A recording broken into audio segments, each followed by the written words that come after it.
কোনো মানুষের সাথে সহজে কথা বলতে গেলে সে তোমাকে সস্তা মনে করবে। তুমি নিজেকে এমনভাবে গড়ো যেন মানুষ তোমার সাথে কথা বলার জন্য অপেক্ষা করে। সে যেন ভাবে লোকটার সাথে কখন দেখা হবে, তার সাথে দুটো কথা বলতে পারবো। যখন থেকে তোমার কোনো কিছুর আদত হয়ে যাবে, তখন থেকে যে কোনো সময় তুমি বরবাদ হয়ে যেতে পারো। কারণ মানুষ জানতে পারবে তোমার কমজোরি কী আছে। তাই নিজের কমজোরি কাউকে বলতে নেই, না হলে মানুষ তোমাকে বারবার টেনে নিচে নামিয়ে দেবে। সে কোনোদিন তোমাকে উপরে উঠতে দেবে না। হে খোদা, তুমি আমাকে একা রাখো, আমার কোনো কিছুর আপত্তি নাই, কিন্তু ওই মানুষটার সাথে আমার দেখা না হয়, যে মানুষটা ভালোবাসার অভিনয় করে আমার মন নিয়ে খেলা করবে।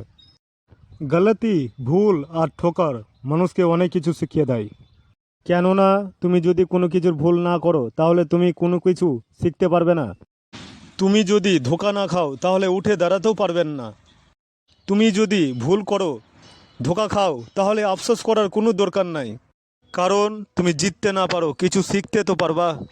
এই পৃথিবীতে তিন ধরনের মানুষ আছে। কিছু মানুষ দেখে দেখে শিখে, কিছু মানুষ ঠেকে শিখে, কিছু মানুষ মার খেয়েও শিখে। তাই শিক্ষার কোনো শেষ নাই। অল্প সময়ের মধ্যে কোনো মানুষকে বিশ্বাস করিও না, কেননা মানুষ তোমার বিশ্বাস নিয়ে খেলা করবে। যদি দরকার না থাকে, তো মানুষ অনেক বছরের সম্পর্ক ভুলে যায়। যদি নিজের মানুষের কাছে নিজের সচ্চাই সাবিত করতে হয়, তো ওখানে আমি খারাপই ঠিক আছি। কারণ যেখানে আমি ছোট থেকে বড় হলাম, সেখানকার মানুষ চিনতে না পারে, জানতে না পারে, বুঝতে না পারে, তো ভালো হয়ে কী লাভ? সেখানে খারাপই ঠিক আছে। যার জ্ঞান আছে তার ঘমণ্ড কিসের, আর যার ঘমণ্ড আছে তার জ্ঞান কিসের? কে আপন আছে কে পর আছে জানার কোনো দরকার নাই।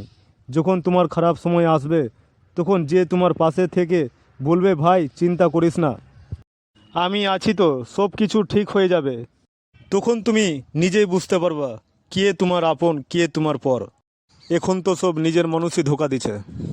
কারণ বাইরের মানুষ যদি তোমার কোনো কিছুর ক্ষতি করে, তার সাথে পারবা, কিন্তু নিজের বাড়ির মানুষ যদি তোমার কোনো কিছু ক্ষতি করে, তো তার সাথে কোনো দিন পারবেন না।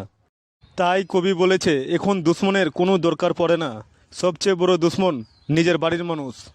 তাই সবসময় নিজেকে সতর্ক আর সাবধানে থাকার চেষ্টা করুন। ভালোবাসা এক অদ্ভুত জিনিস, যে কাঁদিয়ে যায় তার কথা বারবার মনে পড়ে। এই পৃথিবীতে সবচেয়ে ভারী বস্তু হচ্ছে মতলব। এইটা যখন শেষ হয়ে যায়, তখন বড় থেকে বড় সম্পর্ক হালকা হয়ে যায়। আর কি করবা তুমি আমার কাছে এসে? তুমি আমাকে হারিয়ে দিয়েছো বারবার সন্দেহ করে।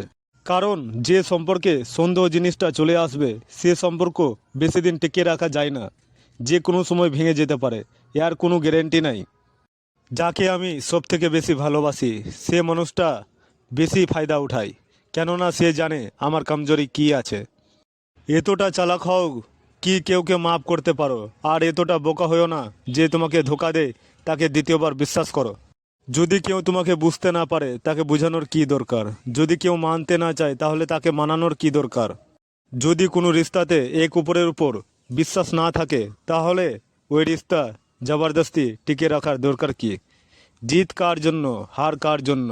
যদি কেউ এই পৃথিবীতে আসে, তাহলে সে এক না একদিন যাবে। তবে মানুষের এত অহংকার কিসের জন্য?